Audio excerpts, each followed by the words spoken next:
Welcome, everybody, for the sixth speaking session at the Women in AI Canada Hackathon. We are very excited for today's session by Olga, who is a trailblazer in the AI community. And she will be sharing her expertise and knowledge through years of her contributions towards AI. We're very excited to have her speak uh, in this specific topic today. Without further ado, I would like to pass the mic to Lahari to introduce Olga to all of you. Thank you. Thanks, Princey, for the quick introduction, and welcome everyone, and welcome Olga. Thank you for joining us here, and I am very honored to introduce her here today. So she is Director, Strategic Analytics and Data Science at RBC, and Olga is passionate, like AI MI leader. She has been recognized as top 25 women in AI in Canada and top 100 women globally advancing AI in 2023. And she has spent the last 15 years in various senior roles in technology, specifically in data science, big data, data engineering, analytics, and data warehousing. And she is a director of strategic analytics and data science at Royal Bank of Canada.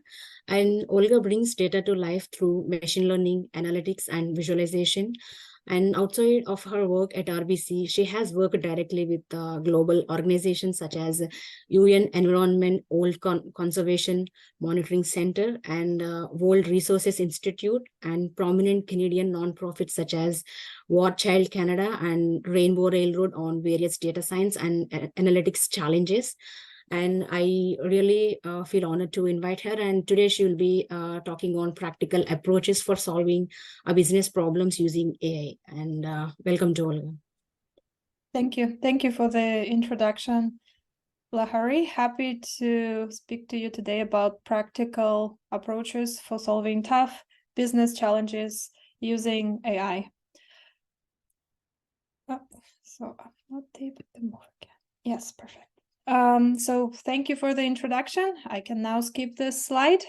Other than I've spent many years working in various areas of data science and AI, and also stepping away from data science and AI for some time to work in engineering, product development, and work with nonprofit organizations on their various challenges, which helped me to become a better data scientist, and also helped me to build my expertise in designing products and building companies. So the agenda for today is to talk about different approaches. There are many, many different approaches to identifying business challenges, picking use cases, and solving them with AI. I will try to speak to many of them and dive in if we have time with some questions at the end. So we'll talk about prioritizing business problems that are worth solving with AI. We will look into some considerations for successful AI projects. We will talk about having productive brainstorming meetings, as the teams and ideas are so key and centered to all the AI solutions. And we will spend most of our time today walking through how to design robust, wanted, scalable AI products. So with that, let's dive in. So as I've mentioned, there are many, many different approaches to creating an AI solution. And I've listed just a few of them. And sometimes this is actually an area where many data scientists haven't broadened their perspective yet. So I will finish with machine learning at the end, because that's probably something most of you are quite familiar with. So one of the approaches to solving business problems with AI is to walk through business model creation. Oftentimes, people dream of having companies, dream of having AI products with the purpose of creating an enterprise, selling them. So they start, if you use this approach, the first thing that is often talked about and discussed is what can we do with AI to create a business? What can we build so we can sell it? Who is going to buy it? What are they going to pay for it? How we are going to reach them? So those are the first few questions. And once you answer them, then you can start diving into the areas of where, what is it that we will do in order to onboard those users once we reach them through advertising or any other approaches to reaching the users.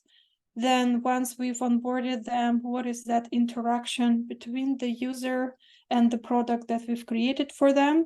What is the UI going to look like? And once that's developed and put in place, then we start thinking about the insights under the hood of what AI itself is going to look like, operate, what models should we use, etc.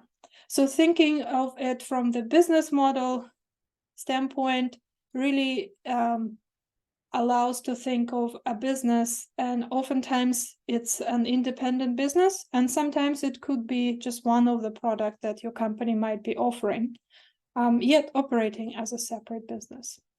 Another quite popular approach is to look at it through change management approach to the development. So you start with documenting what is the user or customer client experiences today, and what is it that we want to change. So let's say today the customer needs to walk out of the building and wave their hand, and somebody will see them and they will come on over, and then the customer will get into interacting with them and get their problem solved. Maybe in the future you want them to pull up their phone, open an app, and solve their problem through an app. So the piece of change management and the new experience that you create is a very different way of thinking AI products and AI solutions. And it's often an approach that is a small part of many other approaches, and sometimes it can be overlooked. The reason why this approach is so great is because it allows you to think early on to the change that you are trying to create from the user engagement and interactions, and thinking beyond of user experience design within an app and really through interactions. And sometimes you could think as far ahead of how society will change and how this could have an impact on an economy. You could also think it from individual perspective of, will I feel that my emotional, physical, sensual experience is now transferring into something else, and will I enjoy it, or maybe will I miss something that I really enjoy right now and I wouldn't like this new AI. You can also think about potential threats. Maybe people will lose jobs, or maybe you will employ more people. So pros and cons that can help you succeed, especially if you're creating a product that is extremely innovative and paradigm shifting, which AI often is entailing that. So that's another approach. The next one is the development process, and oftentimes adopted from the software development world.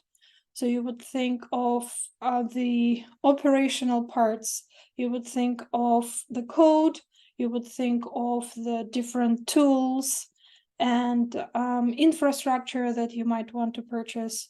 You will think of different coding languages and so on. And that is a very, very different way to look at the AI solution and how to develop it. That doesn't entail anything from the first two methods that I designed. The next one is product design.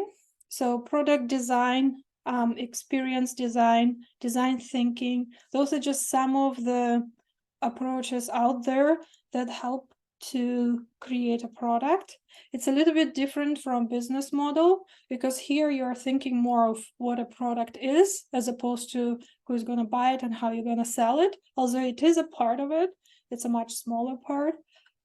So here you're focusing on how we're going to package it. Should it be a website? Or maybe it's better if it's a mobile app, or maybe it is part of something bigger that already exists. And so it's a sub-product within a bigger product. Maybe it's a physical thing, like a self-driving car that the user doesn't really realize that they're interacting with AI and so on. And you're thinking about product overall, features, the experience of the user. And so AI, machine learning, is just a small part of the entire development and design and budget as well. The next one is the research and the research studies. So that's adopted from academia. The approach largely entails experiments, and it could be something you use at the beginning of the initial AI solution design, but it could also be something you can use on an ongoing basis. So what it typically entails, and often when you have multiple competing ways of solving the same business problem. So you would create several MVPs and then try with different user groups to see which one they adopt faster, engage with better, enjoy more, and you pick that one. Or you could be just having an iterations of the same product going through. Next one is team. So when we think about team approach to AI solution design, we are thinking about, do we have the right people? Oftentimes from the skills perspective. So this is an approach used within the existing companies that would often want to bring AI and create an AI-enabled product. So we're thinking about, having the data scientists with the right skills, data engineers, product designers, UX designers, and so on. And the assumption is if we get the right people together with the right skills and the right ideas, and we put them in a room, an AI solution will come out. Often it's just part of the approach, but you cannot underestimate how important this is when thinking about overall AI solution. People could wear multiple hats and play multiple roles on a team, but end of the day, you want to make sure that you don't have any gaps on your team, because if you do, then oftentimes it translates into gaps in your solution as well. So as I mentioned, the last but not the least, an approach that originates from machine learning process overall. Typically, you'll start with looking at what data we have, what data do we think we will need, where we will get that data. You're thinking about what, similar to the development process, what you will use from the tools. You will thinking about what machine learning model you will use, how you're going to train your models, and so on and so on. Oftentimes, really and purely looking at the process from the data scientist point of view. So those are different approaches to solving business problems and creating AI solutions. And the thing is that you could only have the luxury of using one or two of them, but oftentimes it's a blend. And sometimes maybe expanding your thinking, depending on your level of experience and expertise in building AI solutions, you will find some of them helpful at the right time. And use a blend of those approaches.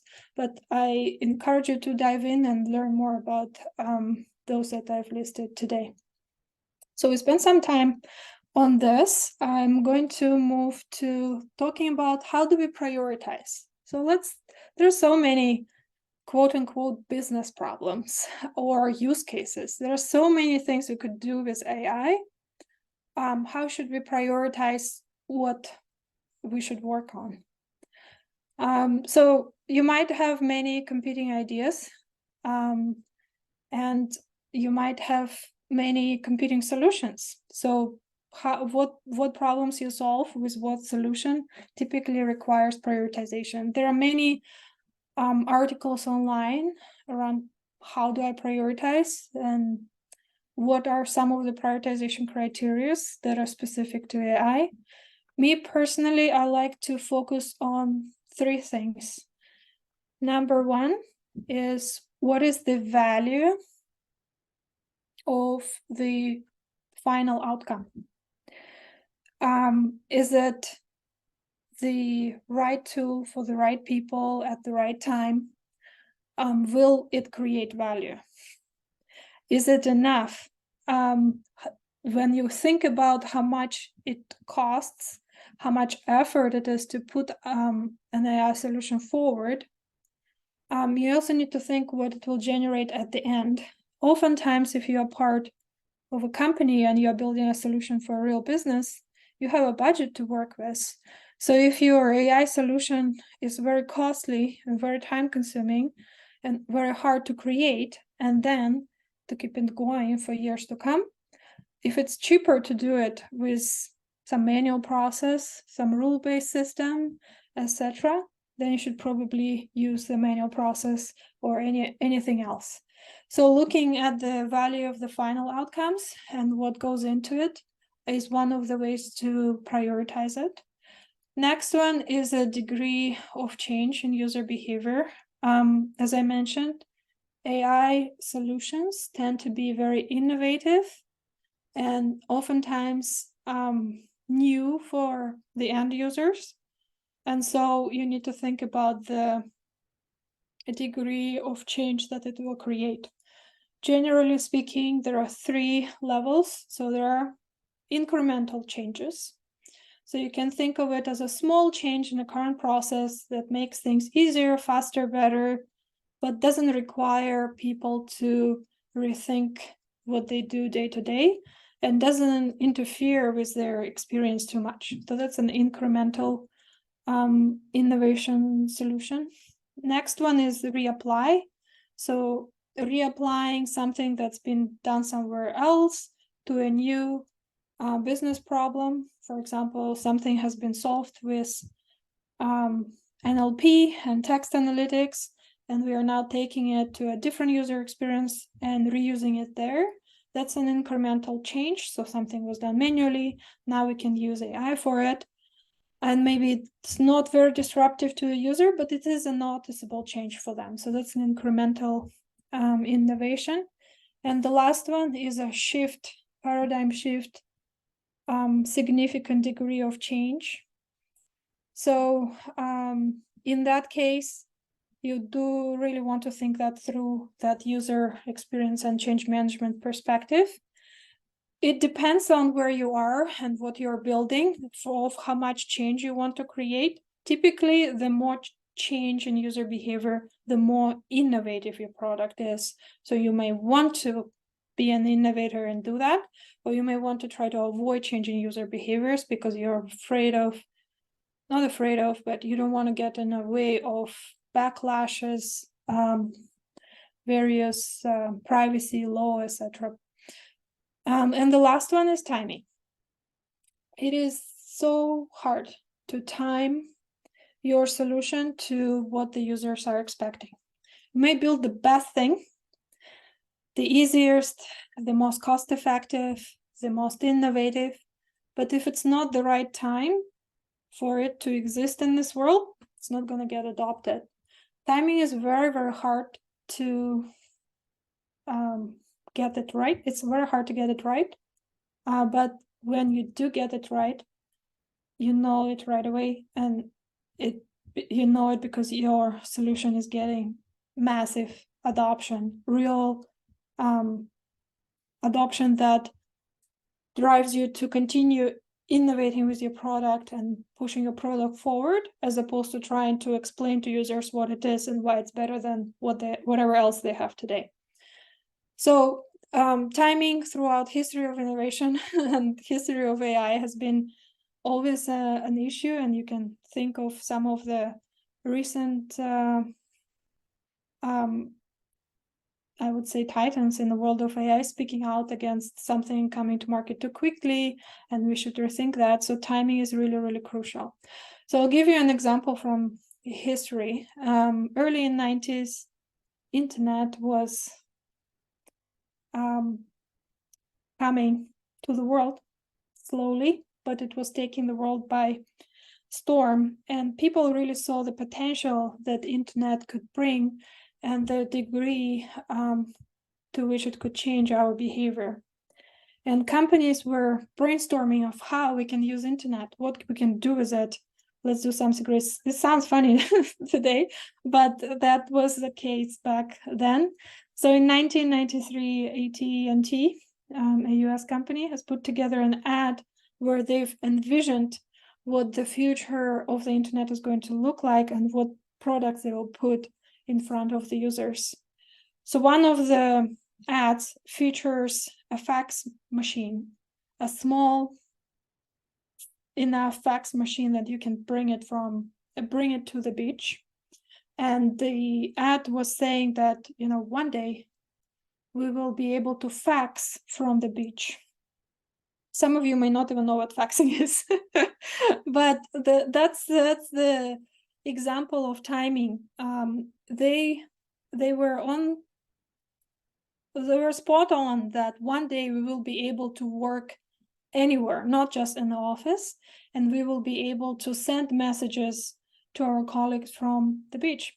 But the technology wasn't the right technology, and the time was too early. So they didn't build that. They did build an initial prototype of the small fax machine, but it never got any adoption. So that's why it's crucial to think about timing and not just focus on building something incredible. Also, you may have time doing it. So moving on, those are the 3 ways to prioritize your use cases and business problems and think of what you should build. We talked about AI solution, and I already has emphasized it, and I just wanted to re-emphasize it again. AI solution overall is all about the users and what they do with it. It's usually a lot more than the machine learning and maybe groundbreaking models that you're building. Because if you want your AI solution to be adopted, you need to think about the rest of the things, the change management, the product design, the data and engineering, infrastructure, very, very important, and many, many, many other things, how you'll get it in the hands of the users, and so on. So just remember that, because if you keep your data science head too tight, you may forget about all those things and then get into major dissatisfaction of why nobody's using what I'm building. So I talked a little bit about changing of user behaviors, but generally speaking, when you're innovating, you're looking for use cases that allow you to create that paradigm shift in user behavior. And you're really thinking about that as opposed to the model or the data or how we're going to take one of the use cases off the shelf and reapply it to the problem. You're thinking to create something new and exciting for the users, and hopefully they'll be willing to abandon their habits of the day. And hopefully you have spotted the frustration of not knowing how much it's going to cost to take a taxi, as opposed to knowing it right away and feeling confident. You might be taking a frustration out of finding a cab on a busy day to knowing that a cab will be there for you in 8 minutes. So just stay tuned. So focusing on frustrations and focusing on what that experience for the user would be should drive the AI solution, as opposed to what's possible with data science and what's possible with the data. Because if you have found the right problem and you have envisioned the right solution, it's quite likely you'll find the data. We are no longer in a world where the data is scarce. So moving on to the day-to-day, when you are building AI solutions, because they are so innovative and so new, it does feel a little bit like pushing a rock uphill. And oftentimes, just like in the Greek story, you push a rock uphill only to wake up next morning and it's down again and you have to push it again. Maybe a different rock, but innovation is hard. It does feel like working uphill. But once you got that rock over the slope and you have got it there, it's incredible for what could be. I did promise you that we'll talk about brainstorming. So brainstorming and having productive meetings and overall having productive teams is key to creating AI solutions. Anything else will come if you have the right team that is able to have the productive brainstorming meetings and any other meetings working together. So I pulled together the definition here because I think many of you, as part of the hackathon, will be having some form of brainstorming and some form of navigating to what that solution that we're trying to build here would be. So brainstorming is a creativity technique where a group of people interact to suggest ideas spontaneously in response to a prompt. So I've highlighted a few things: group of people and the prompt. If you're having brainstorming meeting by yourself, you're just writing a list of items. It does take a few people to get competitive ideas and get different input. So unless you engage others, that's just a list really from you. And prompt is also important because if you come into brainstorming meeting with a blank whiteboard or a blank screen or a blank piece of paper and you have nothing to feed to yourself and each other, the ideas are going to be very little and very few or maybe none.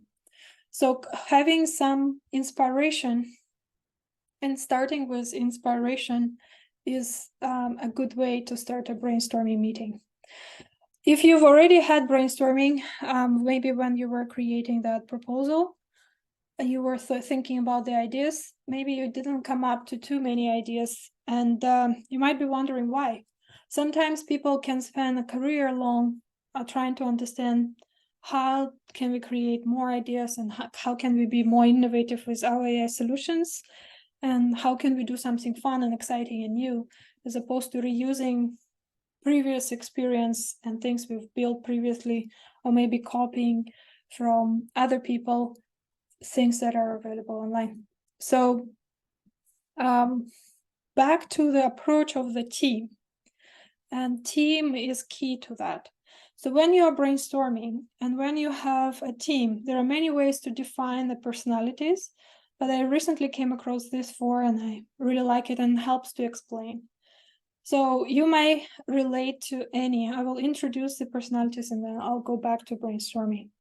So when you're designing, you're looking at the business problem. Usually it's some kind of, you're focused on some kind of frustration or something that's in the way of your future customers, clients, users, etc. So there will be people that right away can think of 3, 5, 10 different ideas. Some of them will be crazy, some of them will be reasonable, some of them will be bad outright, but they will just stick the sticky notes on the board or write them up, type them up, and it will be real quick for them. It's really easy. So everybody is innovative and creative, but this is a typical innovator personality. It's easy to come up with things like that for the innovators. What they are typically, when you think of brainstorming, you think everybody should be doing that, sticking sticky notes and coming up with ideas and giving suggestions, more ideas, and then we'll prioritize them and so on. But the reality is approximately 4% of people overall are innovators by personality type. Everybody can come up with an idea, but how groundbreaking is that idea? It tends to be about just the way you view the world and the way you think about the problems. And having innovators alone in a brainstorming meeting is not enough. You also need executors. You need executors that would focus on the details. How can you get it done? Is there a way to get it done? Is this even possible? What are the different solutions, different ways we could get it done? So typically, when you have one person in a brainstorming meeting throwing ideas, there are people who are right away ready to create an entire implementation plan. And that's the executors. And you really need them in a brainstorming meeting. The executors may not stick one sticky note on that whiteboard, but they're so key to have in the room with innovators, because innovators are the visionary, the high level thought process people. If you have only innovators in the room, it wouldn't be detailed and really thought through solution that would come out of it. So you do want to have executors that will think about different options to execute, that would be able to dive through, and that would be able to work through. You want to have bigger team and more people, because sometimes you would hear things like, well, I'm the only one who did all the work. Maybe because you are the executor, but it doesn't mean you did all the work, because the innovators were there and debaters were there and mediators were there. So it really goes into the personality. The next one is the debaters. So while somebody is sticking notes on the board and the person is thinking of how can we get it done, this one is not possible, this one is possible, this one can have option A and B, there are also debaters who would question. So you would always have a discussion between the innovator who's passionate about any idea they put out and the debater who would say, but there are cons to this approach. And here are the few caveats that we could think about. They will ask probing questions, they would doubt. If you are an innovator, it's hard for you to hear all those thoughts that could potentially be taken as negative. But debaters are also key to strong problem solving, strong AI solutions, because they are able to foresee the potential issues. And so instead of spending time on building the problem, you would be able to see them right away and focus on ideas that were better. And finally, last but not the least, mediators. Those are people that are listening to everybody in the room, and they may raise things that are more around how will this impact people that will be using this. Will there be people going out of job because of the solution we are proposing? Is this a significant change? How we will ever get anybody to use it? This is so new and unusual. And then there will also typically be the people that mediate within the room and say, okay, stop fighting, let's start being more productive.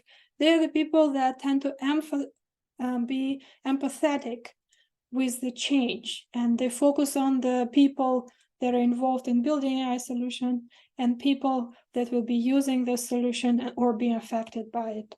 So to your project teams now, think of which one is your predominant. You could switch between different styles, but which one is your go-to style?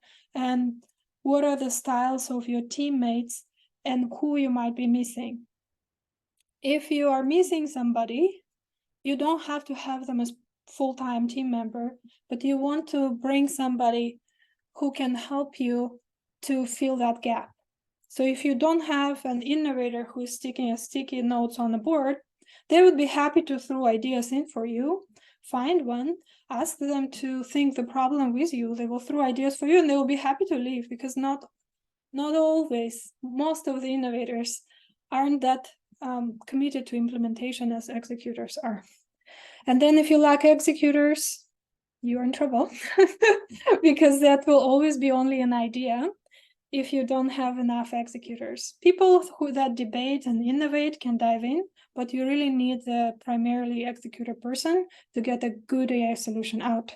If you don't have debaters, you might be building 5 things before you find the right thing. So get people that have different perspective, get people that think really differently from you, and bring them to at least 1 or 2 of your meetings to get that injection of perspective in. And try to have a mediator. This is often overlooked, but this is so crucial for the adoption and the future of your AI solution. So I did speak about different team personalities as it applies to brainstorming, because the idea, what is it that you're trying to build for your AI solution, how you will solve that business problem, that's going to be critical to have the right team and the right people in your discussions in order to build that. Okay, so with that, we will move on to designing the AI products. So I've already talked enough of thinking about change management and thinking about the innovation, thinking about problem that you're trying to solve a lot frequently is it's easy to focus on AI. It's easy to dive into development, but the winning idea, the winning solution is often about how did you solve the problem, and was it a solution that is much better what's there right now. So I will talk about the first three steps that are here under the AI, but I want to make sure that you remember that there's always a human, because no AI exists for itself. Everything we build is built for people. So there is a person that should be part of your solution. In any diagram, be it a data flow, you want to put the person at the end to force yourself to think about them. So you will start with, designing that solution, collecting the evidence, usually simulating something that people do today, designing that interaction between the human, but you also want to then add to your solution what your users will do. Will they make a decision, make some kind of judgment? Will they do something else? Will they be required to do something to even make AI work, etc.? So having the human part of your design process is very important. So collecting the evidence. I've drawn this pyramid here, but one of the things that when you're solving the business problem, you have to realize that problems don't exist. They don't just sit there on a shelf. There are so many bad articles about use cases, and it almost feels like you should pick a use case and pick a solution that will then solve this use case. Maybe, but that's not a good way to do it. Problems are something we identify. So we decide that it's a problem. And when we decide that it's a problem, when we made that choice, then it's a problem. So if you see something that could be a problem, talking about it, that it's a problem, is the first step in creating that problem. Oftentimes, especially if you're creating a solution within a big enterprise organization, problem is not a problem until we talk about it. Until we say it's a problem, it's a process, it's a solution, it's a way we do things today. So that's where it really starts. If you wait for people to tell you something is a problem, that's also okay, but that's not the only way to find problems. So if you want to solve something, you just need to find people that feel that whatever is there today is not good enough. And that's always possible. Next, you are augmenting the human. You're really working with a person. So you need to build that perspective of what the future will be. And sometimes that means myth busting, working with stereotypes, like we've always been doing it this way, or there's no other way to do this. Sometimes it's thinking that, oh, this is not a big deal, we'll just suffer through it as we've always done. And so anything else would be just too complicated. So working with people on the business problem, trying to narrow down what is it that you're trying to solve, is difficult because it's a discussion. This is not something that most people are trained to do in the profession of data science. We're usually trained to write code, we're trained to work with data, we're trained on myriad other things, but discussing with people and having productive conversation about problems is something we learn on the job, and hopefully that's a strength of yours. Now, once we've done that, then we dive into the design process that you're probably already working on. We are talking AI solutions, but I can't say enough how important are all the other pieces. Not just having the data, but having the infrastructure layers that can support all the other parts of the pyramid. So in ideal scenario, you're coming in when the infrastructure is already there, the data is already flowing, the pipelines are amazing, they never fail, the storage is ample, and there's just so much of it.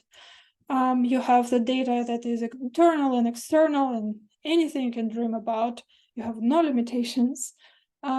It's already clean and prepared, analyzed, and there are segments and there are training and features. So you are just there to build an AI solution. Hopefully you're smiling right now, because that's never the case. So when you're thinking about AI solution and you're set on building things, there's a big chance you need to figure out the entire gray part of the pyramid or the lower part of the iceberg before you actually get to build that AI solution. And the reason that a lot of AI projects fail are because the pyramid levels were missing, gone, completely not there. So the time and resources were spent on creating them, and we never got to building the AI solution. That's one of the main reasons outside of change management that we've talked about today. Olga, just 2 minutes, I know. yeah, okay. Thank you. Yes. So then what we're working on next is simulating the human. So anything that we do today, we try to replicate with AI. And that's often the case, maybe not exactly how the human would do it, but typically that's where we are thinking about. So there are many books out there about how human brain works and how we solve problems. You can pick one of them. So I've broken down 4 here that are specific to analytical process in human brain. So we use 4 strategies to analyze distribution, relationship, composition, comparison. So you can pick one of them and try to think of what are the ways that we can replicate that with AI, as opposed to pulling some code off the shelf and reusing that. So it's an interesting process that I recommend you try and figure out from scratch. So once you do that, you know exactly the process that you're trying to replicate. You know exactly the problem you're trying to solve. You have thought about the big picture, the change. Then you are moving into the design. Okay, the user would need to submit a prompt, or the user would need to click over here, or the user first need to know A and B before they can start working with AI, and so on. So looking at ways to design that. Here, if you are working with real users, they will often say, I want everything very easy on one page, because we are all very busy, and that's the only way I would see it. So thinking about what's the most important and most impactful and presenting that in front of the user is important. And then working with the user to say, like, you can build prompts. Was this helpful? Was it useful? Is a great way to moving forward. So now we're really moving into that first prototype and further, right? Because nothing is right on the first attempt. Usually you have to release your product multiple times before it really catches on. And one of the things that I've already mentioned, but thinking about the change and thinking about that user experience would allow you to think about the trust. So previously, like 5 years ago, we all talk about transparency and explainability, but trust is a lot more. It's in your brand, it's in how you design the solution, it's in what media talks about you, and so on. So thinking about the trust and thinking about the experience of the user from the beginning would allow you not to fall trap of people not wanting to use it because there is a prompt at the beginning to give them to give up some privacy or some data, and they don't like that. So thinking about the trust and from the beginning is definitely important. And that's really the last thing that I want to leave you with today. Oops, wrong way. Because key challenge to AI solutions being implemented according to the research, is the fear of the unknown and really trust in your solution. Is this a good thing? That's one of the main reasons why projects don't get adopted and therefore die. So with that, thank you. And if we have time, I'm happy to answer questions. Yeah, thanks, Olga, for the insightful presentation. And we do have questions in chat. I'll read it off for you. So from Farna, it's like she's saying, thank you for the insightful talk. My question is, what's a typical career path to land on AI solution engineering position, working on diverse projects? Would appreciate your suggestions and directions. Yeah, there is no typical career path other than you would have to be in a career that allows you to have a deep understanding of how AI operates under the hood. Oftentimes you don't discuss that with the users, you don't discuss it with the business side, but you need that expertise, that experience, at least a few years in data science role, advanced analytics role, engineering role, in order to move on. When you're thinking about end-to-end engineering AI solutions, you also would want to get trained on change management, get trained on product design. If you're working within startup environment, you may want to also learn about business development and lean processes for startup development.